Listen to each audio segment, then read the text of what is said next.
now. All right.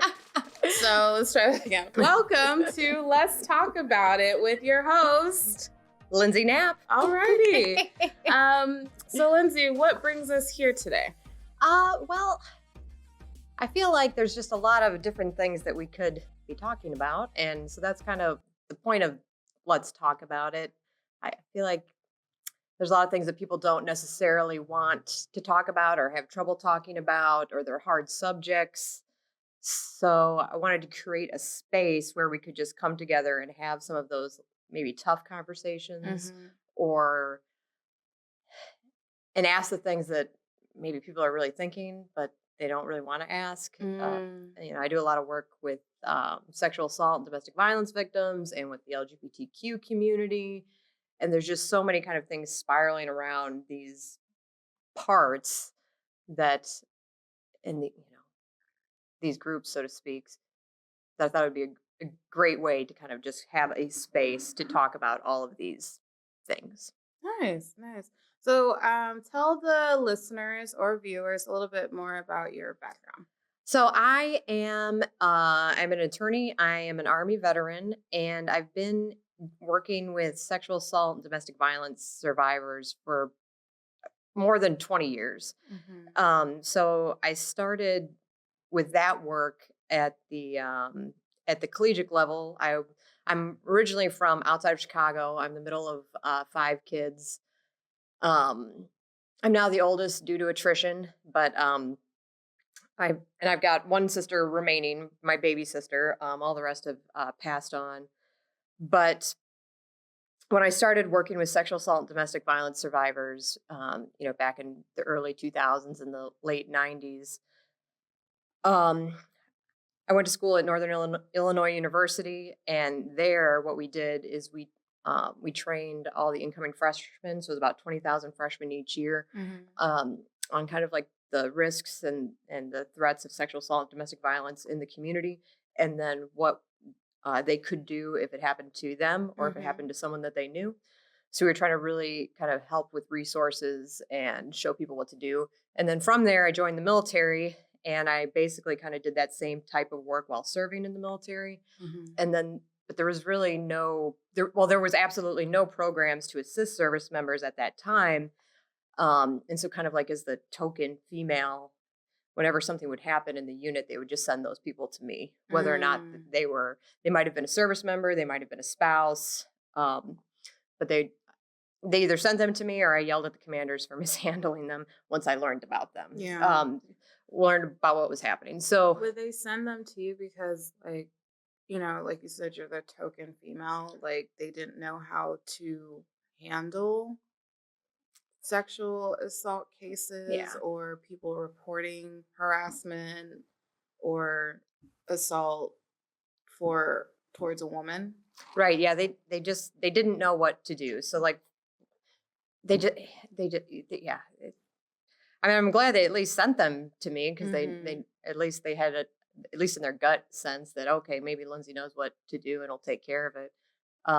It might have started actually because I was fussing at him about it. I had this one service member. I had two of my soldiers they were in an intimate partner relationship, and they were living in the barracks. And one day it got like physical, and they had a physical altercation. And so when that happened, I was immediately like, all right, well, one of them's got to move out of the barracks, like, or move into another barracks. Like, we have to separate them until we figure out what has happened, right? Like, before we can kind of get to the bottom of things. And then the command was just very like, well, we don't know whose fault it is. I'm like, I don't care whose fault it is. I'm like, right now I'm like, they have to be separated. They can't be in the same building together. They need to move. We need to keep everybody safe, and then we'll figure things out. But even like that kind of concept in those days was very, well, even in these days, it was like foreign to them. They were like, what do you mean? I'm like, well, I'm like, I don't know what this is how it works. Like, we'll separate them, cool down, get everybody whatever appropriate resources, send it to law enforcement, depending on, all the things. But so I think from there, they were just like, well, I guess we better ask Lindsey first before we start doing stuff, So, So, oh, sorry. no, you're good. Like, so What was your role? Were you, just so the listeners and viewers understand, were you like in an equal opportunity office? Were you No, I was part of legal? no. So I was an officer. I was in Uh-huh. the signal corps. So I was a signal officer, Okay. and basically what that means is like I don't know. It's, lieutenants don't know how to do anything basically. So Yeah. like we're just noobs in the military. There people are like holding our hands as we walk around to make sure we don't make any mistakes. But in my particular job, I was kind of like the additional duty officer. I was the XO of the executive officer for a company, Mm-hmm. which is attached to a headquarters element. So we had a lot of people. Um, so they had me go to like a lot of different classes. So I was literally trained to do everything from like I was the arms room NCO, CBRN, nuclear equipment. I ran a DFAC. I ran a mail room. I like everything in between. So I did all of those duties. So Like you were like a jack of all trades. yeah, Yeah. and then I did the signal stuff. Mhm. So I wasn't. Ironically, I wasn't EO. Okay. But officers didn't do EO at that time, or there was no slots for something like that. To be fair, I didn't actually know that EO existed until I Mhm. got out of the military. Really? And I understand it existed while I was there, but I had no idea that it existed or that we even had an EO officer. Okay. Or so like I but it Because, like, we all were the stuff we just you were- we said something, right? Because Yeah. I'm like, if I was an officer and I didn't even know it existed, then why would I wouldn't even know to send a soldier there? Yeah. Because Because all the stuff you're talking about sounds like, you were an EO officer. Right. They're sending you all that stuff. Yeah. And, my background is always been like a civilian working with the Air Force, and EO like came second nature. yeah. So that's why like all the stuff you're talking about, I'm like, oh, so you were like an EO officer. Right. Yeah. I mean, it sounds like that in hindsight, right? Yeah. And I wish the military, But at least Army was like trained no, me just to send know it what to that was. Lindsey. Yes, I don't know, but Wow. that's what I did. I was an executive officer, and so I just did all the things. I was herding cats for a number of years, but yeah, that's what I was doing. And then you said like when you got out the Army, you went to law school, right? Yep. Yeah, I went to law school after I got out. I got out of the military in 2008, and I'd been stationed in Germany. I'd been overseas for a few years, and so when you're overseas, you don't really know what's happening back home. Like you think you know, like you watch the news or you call home and stuff like that. Um, but you kind of take the news with a grain of salt, right? Which is I would recommend generally. Yeah. You're like in a bubble. Yeah, you're in a little bubble, and then and at that time too, Germany and Europe was like technologically behind the United States. So like smartphones were coming out in the States, and smartphones were not out in Europe or Germany or anything like that. So did you have like the Nokia or the Oh flip God, phone? you know I did. My husband got the Razor, which I don't know if you guys remember what those are. Yeah. But that in Germany at that time Was the was coolest was thing. high end. That was like Yeah. your newest iPhone. It was like the Razor, and of course the Razor, if you know, it's a flip phone. Yeah. And it's like super, super thin. Yeah. Yeah. So that's what he had, and I just had like your regular, like where you had the full keypad. Oh my God, did you have a sidekick? Oh God, well, Was it the sidekick where you, whatever's like, flipped less it up? cooler than a sidekick. Okay. 'Cause, yeah, I thought the sidekicks were the coolest thing, and I always wanted one because all the cool kids had one. But I had like a Nokia. I remember I had a flip phone in middle school. I remember my first one was a Nokia, but not like the cute small Nokia. It was like a longer one. And then it was the I think then a flip phone, then like a knockoff version of a Nokia. It wasn't until college I got like the iPhone, the smartphone and stuff. Yeah, so that's what it was like in Germany. So like at that time too, the recession was happening, and I was aware that the recession was happening, but as with everything in the news, I'm just like, well, how bad can it be? I'm taking the news. I'm taking my own advice. I'm taking the news with a grain of salt. I get back to the States, and I'm like, oh, this is kind of bad. Yeah. So it was hard to get a job. It was hard to get housing. It was just hard. All the things were hard when we got back to the States. But was this pre or post 9/11? This was 2008, so definitely post. Okay. But I was like, oh, I'm a post 9/11 veteran. I'm all the things, right? I've got a degree. I'm going to be able to find a job. Da, da, da, da. I'm like, yeah, I know that. Pump the brakes. So I found no job, none of the things. I tried to get into law school. I didn't get in. I'd taken the LSAT, which is the test you have to take to get into law school. I took it while I was on active duty in Germany, Mhm. and that was probably a bit off more than I could chew. So I didn't do so great. So when I got back to the States, I was pretty cocky, and I didn't get into law school. I took the LSAT Mhm. again. I was like, all right, let me buckle down, get a job, study again. I studied again for the LSAT. I got a better score, and then I got into law school. Nice. But I didn't end up getting to law school until 2012. But just to let people know, like, I got a lot of rejection letters. If you get rejected from law school once, just try again. I think I got rejected like 6 times, so don't worry about Yeah, that's so true. I got it. rejected from like before I moved here, I applied to UNC Chapel Hill for my PhD. Nice, I got yeah. rejected. Oh, UNC has rejected me too. I feel you. Oh yeah, I yeah. applied for them to them for law school as well. But anyway, I ended up getting into North Carolina Central University Okay. in their night program because at that They time, had night law I school? know, isn't that cool? That So is cool. I was working full time now. I had gotten a job at Fort Bragg, and because around that time, 2009 ish, that was Fort Bragg was going under what they call base realignment and closures, and a Mhm. lot of bases were closing, but Fort Bragg was growing exponentially.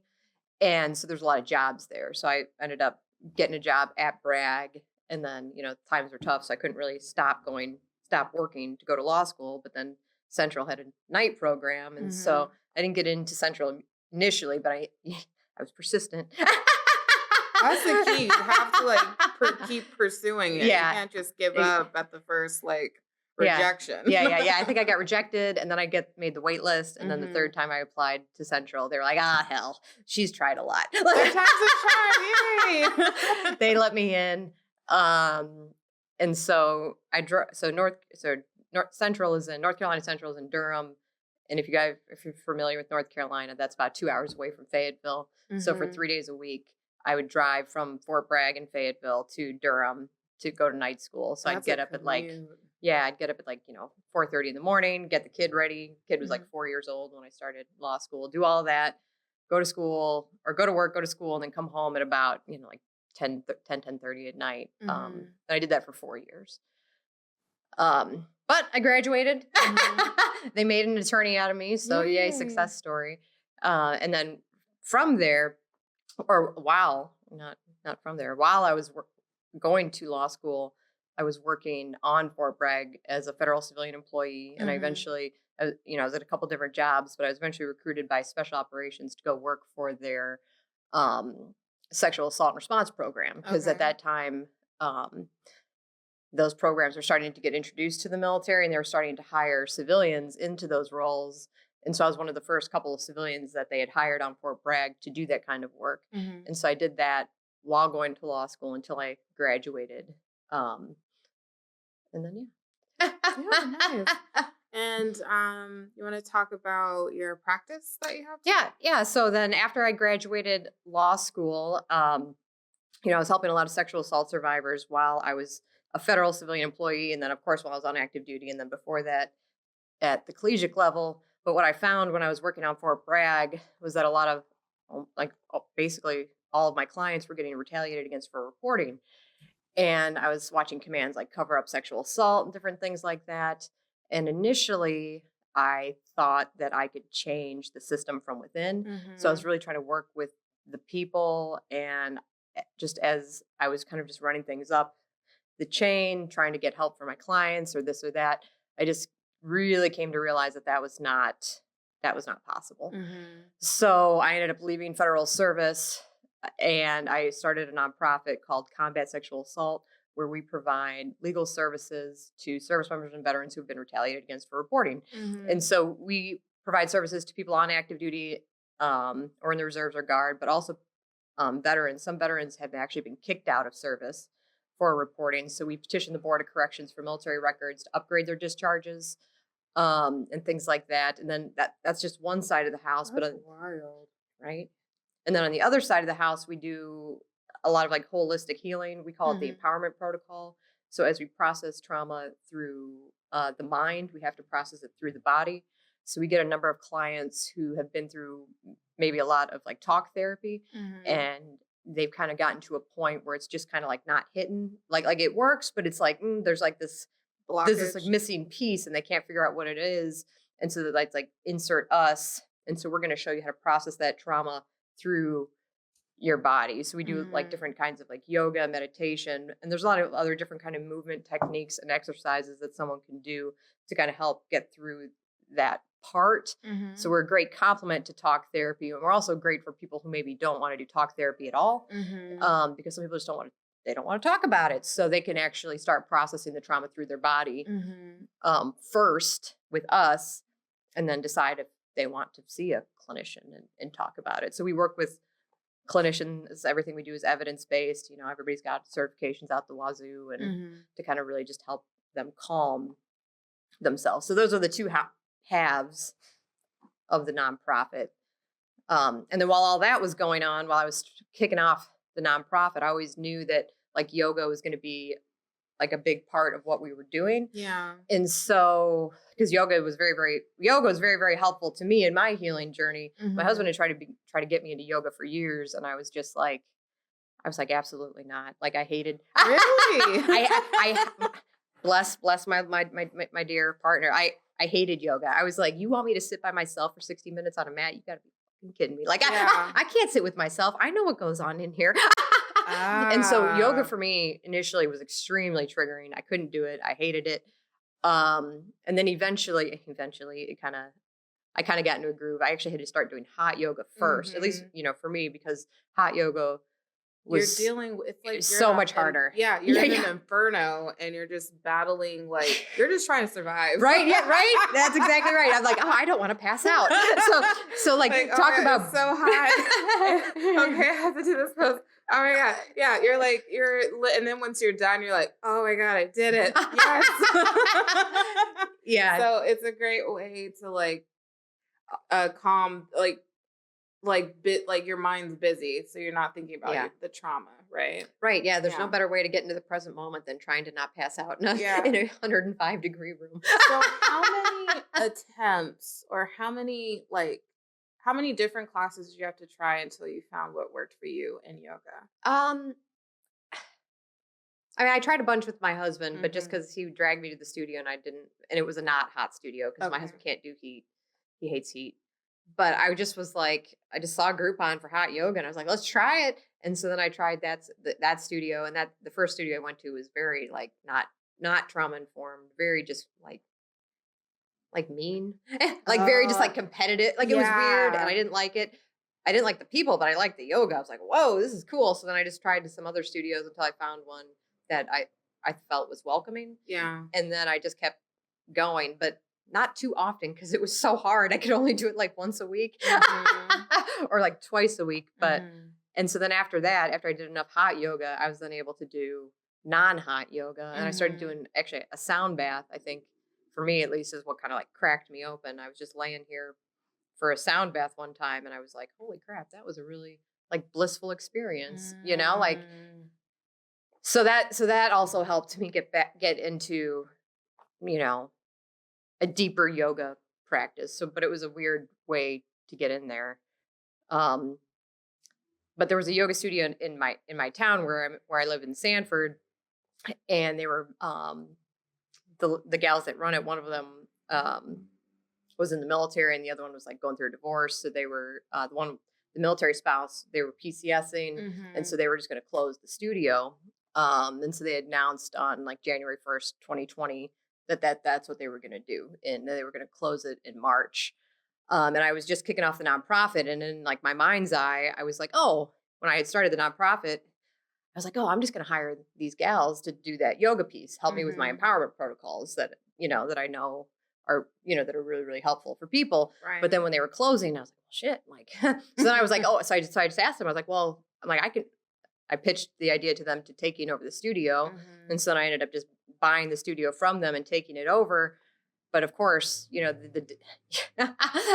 that was in January 1st, 2020 is when they said they were closing. Oh And so we were no. doing our transition in February and March Yeah. 2020. And my start date to take over the studio was April 1st, 2020.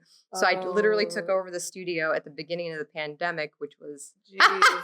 It's so funny when people say January 2020, it's like you could just see the dun dun dun. dun Like, dun dun. you could just see the Oh God, right? yeah. Bless. Everyone was affected by the pandemic. Yeah. Yeah. That's pretty cool. Because I was gonna ask, like, how did because you had your empowerment protocol for your Yeah. nonprofit. Hmm. So how did like you what helped you realize like yoga could help with trauma-based care? Like how did that like what you do with legal like helping these members who are trauma survivors and they're trying to figure out processing their trauma and how did you realize like yoga or like the elements of yoga the eight limbs of yoga can like help people with trauma because Yeah. your studio is which I love is trauma-based care and I've learned a lot working here at the studio like like you said like you talking about how you hated yoga because you couldn't because you were trying to process your trauma doing it and you just couldn't sit still and that's Yeah. like something you mentioned in one of our meetings is like people who are experiencing trauma do not like to sit still. Quite often they don't. Nope. Yeah, because like they don't want to be alone with their thoughts Yeah. because that stuff. So how did the two like come together? Well, I think, I, Was it just from personal yeah, yeah. experience? I mean, a lot, right? So, like, Mhm. after, I feel like when I was going through my trauma and trying to figure out how to process everything with me, it's like after I found the map, I was like, oh, we got to share this map. This is Yeah. some good shit, you know? Like, Yeah. but then from there, I started running, um, like PTSD retreats with an Mhm. organization. Um, it was called at the time Lone Survivor Foundation, but it's now called Operation Red Wing. But essentially, what they do is they take veterans and they, put them in a retreat for like 5 or 6 days, and then Mhm. they do all of that stuff. They'll do like equine therapy, they'll do talk therapy, they'll do yoga, and they'll just kind of like thread it through in a very like intensive program over a few days. And so Mhm. I went through that, and then I immediately they picked me up as a team leader, and so then I was just running all these retreats with all these service members, and so I got to collect a lot of data, so I got to like not just try it out on myself, but then try it out on hundreds of other veterans who had been through what I had been through. Mhm. Some maybe not as bad, some maybe worse. Like we all have different kind of like spectrums of trauma. So then I got to really see how to properly execute it in real time as I'm collecting Mm. all of this data. And Mhm. so then that just helped our empowerment protocol and our programs just get better and better, because I was like, okay, this works for this person. Some Mhm. people aren't ready to do this at all. You Yeah. know what I mean? So they just kind of just need to go and chill, kind of like how I was initially when I was like, I can't sit by myself for 60 minutes. Yeah, like, I mean, no. Yeah. Because sometimes it's yoga's not what they need. Sometimes they got to do something entirely different. Yeah. And so that's what we recommend for folks, even in the empowerment protocol side. We're not always saying yoga is the answer, right? Like yoga is a part of that Rubik's cube or that Mhm. puzzle, but it may not be the right puzzle piece for you. So we're kind of just giving them all these like different tools, and they get to see what puzzle piece fits Mhm. in for them. And so that's kind of how it is. It's like I'm taking my map, but then I'm also taking all the other maps that Mhm. I've been watching, and be like, oh, that didn't work for you. Oh, I know this worked for this person. Like, here's this piece of the map. Oh, that didn't work. Oh, I see you. You remind me of so and so. Try this piece. So I Yeah. just have all this like continuous data where I'm like, okay, yeah, yeah. No, I know we've got the puzzle piece for you. Yeah. We just got to try it out, Mhm. take it for a test drive. That's why I Yeah. tell everybody, I'm like, you got to test it. Mhm. Nothing is just as easy as me telling you what to do. I'm going to give you an option. You test it. You tell me, feedback. It worked, didn't work. Like, all right, got it. Mhm. Next piece. You know what I mean? If it kind of worked, we'll be like, okay, let's work with Mhm. that piece a little bit, but we'll put in this other layer. So it's really getting into that human, figuring out what works best for them, creating a unique package for them to help them move Mhm. forward. And so that's kind of how the empowerment protocol began and has since evolved. And so now we can offer all that stuff. We offer a lot of it live here in Sanford, but we Mhm. also travel to do it. And we offer a lot of it online too, because all our Mhm. clients are all across the country. So they're not just here in North Carolina. We got clients. I mean, to be fair, all over the world. I Yeah. have them throughout the country, but of course I've got folks that are in Overseas. Korea or Yeah. Japan or wherever they're stationed. We definitely provide services to those folks too. Nice. So.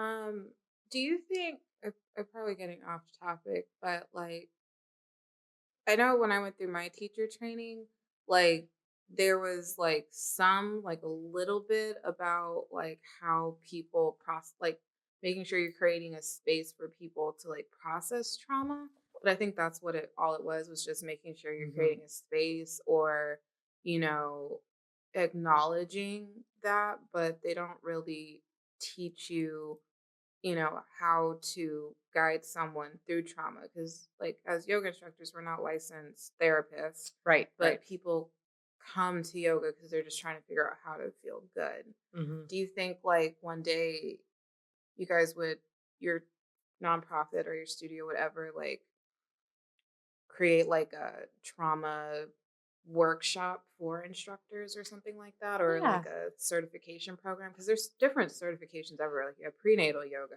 Yeah, postnatal yeah. pranayama meditation, but I think like the trauma piece is like really really Yeah. important.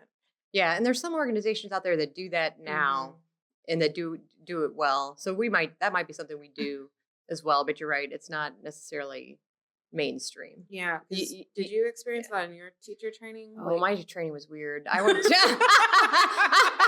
I mean, I don't know that I would recommend my training to what most was people. your training? Well, I did training in like an ashram, which Oh, sounds that's great. I was like, oh cool. yeah, I want to do that. I want to go, go get trained in an ashram with somebody from India, from the Yeah, East. Like, I'm like, yeah. that is exactly what I want. But it was weird. And it was, so I That did sounds it like and a it was yogi like, thing. yeah, it was like 14 days. So it was like crash course, Mm, classes started at 5:36 in the morning and you'd go to about 10 o'clock at night every day for whatever it was, for like jeez. 14 days.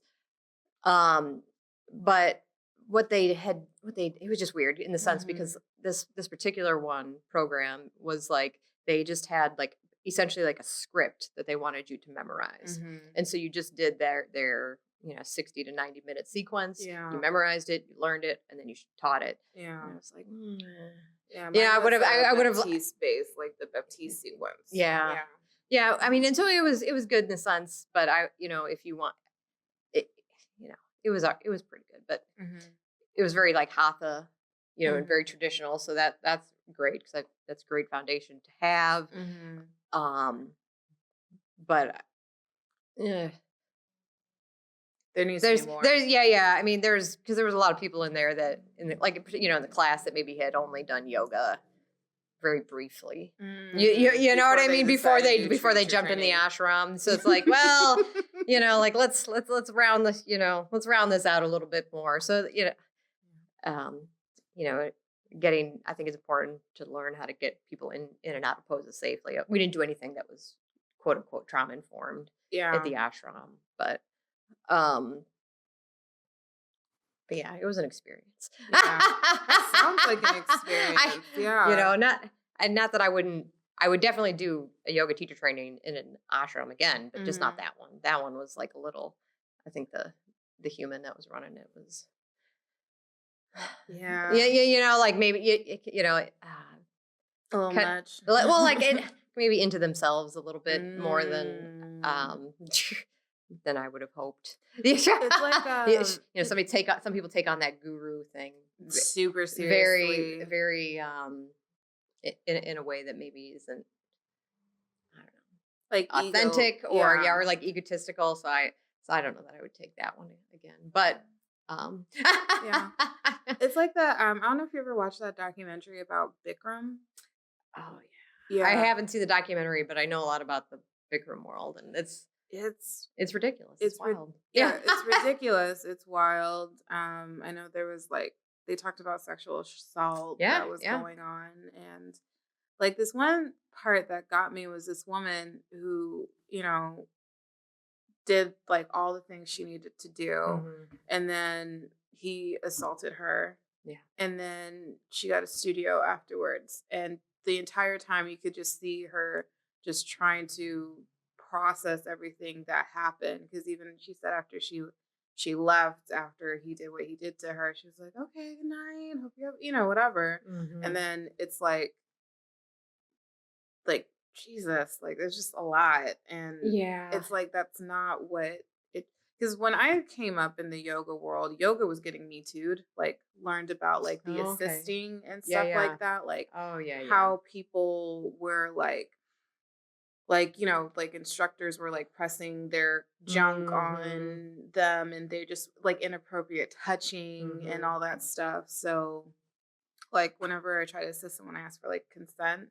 Oh yeah. But like, yeah, so I didn't realize there was so many, I don't want to say dangers in the yoga world, but There's so like many, predatory yeah, behaviors that's is the what it word. is. Yeah. Yeah, yeah. Cause I mean, so somebody who works in this field, what I will tell you is that Hmm. people who commit sexual assault Hmm. and things like that, they are serial offenders, Yeah. right? Almost all of them are serial offenders. And like anybody who does anything, Hmm. they are trying to become better and better at their craft. Yeah. So they're going to go into spaces where it's easy for them to do what they want to do. So they're going to join a yoga studio. They're going to Yeah. join a church. They're going to Yeah. be your, baseball coaches, your soccer coaches. They're going to be in a space to where they can exploit their power position and what have you to get what they want. So, Hmm. it's very unfortunate, particularly in spaces where you're trying to like calm the trauma or whatever, right? Like a Yeah. yoga studio, which is why like what here we don't do hands-on corrections. Mhm. Like maybe we do a hands-on correction with somebody who's been coming to the studio for a really long time that we know, but Mhm. even then we're asking for consent. Like I'm not Yeah. even coming by your mat. I'm going to let you live your best life. You want to Mhm. cry on your mat, you want to do whatever you want. I'm going to give you all Mhm. that space. I'm going to pretend like I don't see you crying. You just live Mhm. that best life. Yeah. Yeah, for me, I like, if I walk around, it's just to make sure like you have the props you need, or I, Right. Yeah, bring you yeah, a for prop. sure. And if I don't touch them, I just like point. I'm like, okay, bring your foot here, Yeah, or yeah, yeah, yeah. open here. And then the other studio I teach at, there's more hands-on assisting, Mhm. so I do that. But first, I'm like, okay, is it okay if I touch you? And Yeah. then it's just, I touch like their arm or something, and Right. I'm Yeah, not yeah. even like that close to them, Yeah. and just making sure I'm like, I'm asking like, how does that feel? And it's like very little assisting, because sometimes I like try to articulate, but words are hard when you're teaching. Yeah, yeah. Because 'Cause sometimes you can just do something as easy as just take a couple fingers and touch them on like their hmm back. Be like, "Can you send some air to breathe ooh into this yeah. space?" And then they're like, "Oh," right? And then you Hmm. can just and that's it. You can do so many hands-on corrections with just such like a light Yeah. tap because Hmm. because you're right. Sometimes like you're cueing it and they're just not quite getting it, but yes, sometimes it can be done super That, super simply. that's smart though. Just like, breathe here. Right, right, Yeah. yeah, yeah, or like you can tap their shoulder, Like tap their flight shoulder, attendant to take the fingers. right, yeah, yeah, Yeah. take that shoulder Hmm. and Open yeah, it here. because even out or like if they'll have their knee in the weird place, you're like left knee, Hmm. So when I started saying like when I'm like open up your chest, I'm like, open like what do I say? Like reach through your armpit, or like bring your armpit to like this, so you can like, so they Yeah, realize, yeah, oh, this is what you're talking about when you say open up your chest. Because yeah, like some people will just stay here. I'm like, all right, open up your chest, and like some people do, and then I'm like, okay, like show me, like show your neighbor your armpit and like reach through it, and then they're like, oh, okay, yeah, yeah. yeah, yeah. Getting Hmm. creative with the cues. Yeah, you're not wrong. Yeah, but I don't want to say like predatory behavior like ruins it for the rest of us. It's just like your mind is like constantly going like, okay, am I doing this right? Like I hope I'm Yeah. not offending someone, or like it's even like the yoga towels and stuff like that. And I'm like, okay, Mm, I hope I'm doing this right. Like I hope they feel yeah. comfortable. And even like, I'm like, okay, I'm gonna bring a towel around. If you don't want one, put one hand on your belly. And Right. we Yeah. just have to be conscious to make sure, you know, yeah. Yeah. Because people like they get a little anxious when they know something's coming, and they're like, oh yeah, I don't want this. Please don't give it to me. And it's like, just very simple as like, Yeah. yeah. But even like I've seen a lot of studios now have like the consent chips. Hmm. So like you put the chip down, it's like, yes, I consent to being touched or Yeah. Yeah. whatever. So Yeah. No, that's I the like thing. those. Yeah. Those Yeah. are cool. But yeah, I think what you're doing is amazing. Oh, thanks. But I really hope to, as I work here, learn more. And I have been learning more about trauma Yeah. informed teaching, because yeah, like what we get is very limited, but the whole like Hmm. people can't sit for a long period of time, like especially when you do things like yin and restore, when you're sitting for a long period of time and you're doing Yeah. things like meditation, it's like, okay, I need to make sure like we're not in there as long, so instead of a minute, maybe like 30 seconds. Yeah. Yeah. And if you are going to keep them in longer, like a one way, like a cheat code, if you will, is to just keep talking. You know, because Yeah. like if you just keep talking, like to them nothing ever stops. So they're not with themselves anyway. They're listening to you. So Okay. so Or having background music. yeah, or I'll just talk about the breath. Take a nice, inhale fully, exhale completely. Okay. Notice how your knee is starting to relax. Notice how because then they're really listening to you now. They're like, oh, Yeah. Or sometimes it's a good time to tell a story. Yeah. You like if you've got a good story that you're thinking about, and you're like, yeah, sometimes like if I've been frustrated about this, and I notice I hold it in my back. Yeah. Like if you're doing something releasing the back or the shoulders, and then they can think about your story. And then the ones that don't want to hear it, they'll just tune you out anyway. So yeah, I'm one of those people because I just be like, man, I wish they would stop talking. I'm trying to be in my shavasana. Yeah, so that's why I don't talk as much. But that's a good point. Yeah. But that's why I'll try to have music, soothing music. Mm-hmm.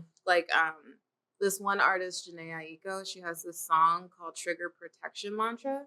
And it's literally her singing with sound bowls. Oh, wow. And she's just saying mantras calm down, slow down, you are protected. Yeah. And so I found a lot of good meditation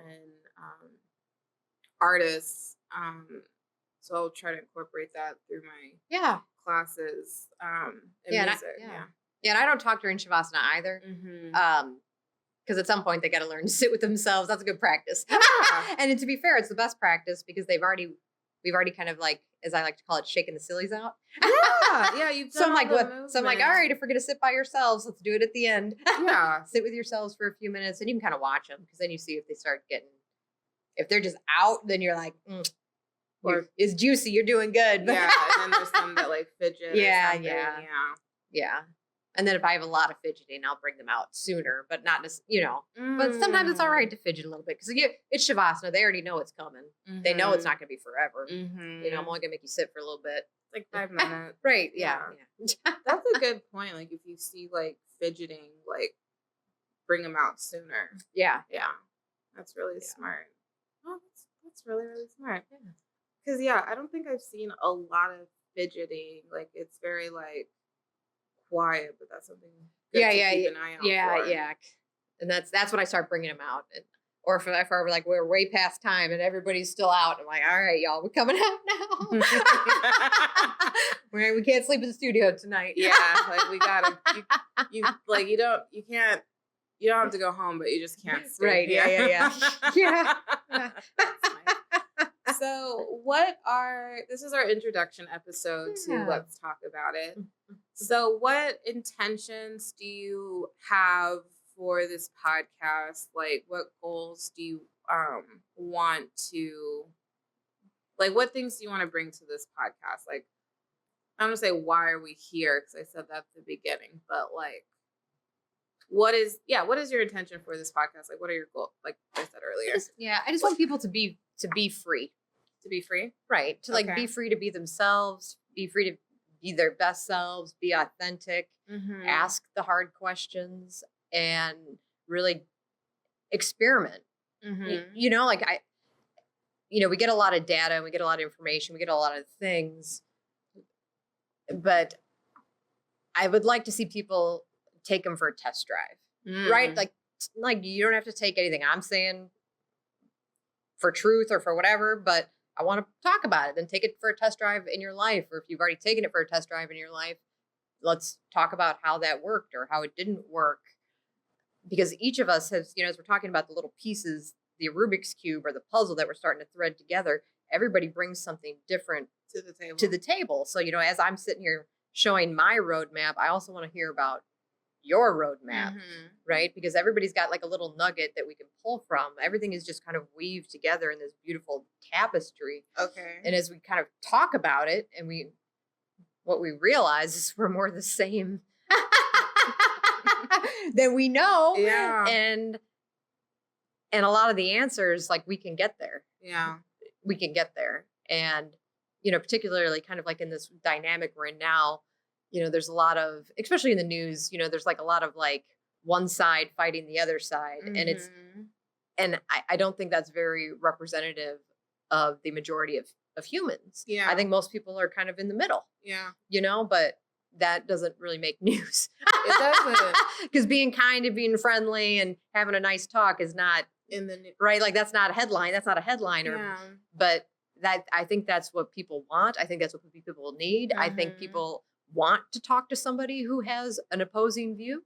I think they absolutely do. But I think that a lot of people are afraid because they don't want conflict. right. Or they don't want to get yelled at. They don't, Yeah. all these things. But if we create this space where it's like we're all just coming to learn what makes you the best you, because everybody's got that thing inside them where it's just like when they're at their best, they're just the best. No matter what they believe in, they are the best. Like, let's learn about that. Let's learn about that about you. You learn about that about me. And then we're like, oh crap, well, look at us. Yeah. Yeah. We may disagree fundamentally on a lot of different things, but we probably agree on some very fundamental things as well. And we can see the good and, and the things that just make us like beautiful and human. So it's creating that space for people to have those conversations, to have difficult talks, to have difficult things, to not, shy away from hard things, but to really just lean in, talk about it, give high fives and I always say hugs and high fives, right? As we kind of just meander through it and be free, right? Be fearless, be free, just live your best life, right? Be happy. Yeah. I think that would be the title of the episode, like introduction, hugs and high fives. Right? Yeah. That's a good intro for this. Everybody's got a high five, right? Yeah. Yeah. But I think that's amazing. Is there anything else you want to talk about on this episode? No, I think this was a great intro. Would you want to tell a little bit about yourself? You were my fantastic interviewer, but you didn't intro yourself. My name is Elise. I am a yoga instructor here at Sanford Yoga and Community Center. I am a military spouse. My husband's stationed at Fort Bragg. Been here for a month. And just figuring out this thing called life. But you're an amazing human. Thank you. You're teaching me how to do all the fun things, and I appreciate it. And I am learning how to do all the fun things. I really hope this comes together. Like I'm staring at my phone, and I'm like, I hope this has been recording this entire time. But I like it. Yeah, the mic has been going. So worst case scenario is just we have an audio format. But that's a good case scenario because the goal is a podcast. So, right, yeah. But where can people find you on the socials? Do you want to promote your nonprofit, like the name of it? Yeah. I'm at combatsexualassault.org. You can also, we've got Facebook and Instagram. You can find us there under those same names.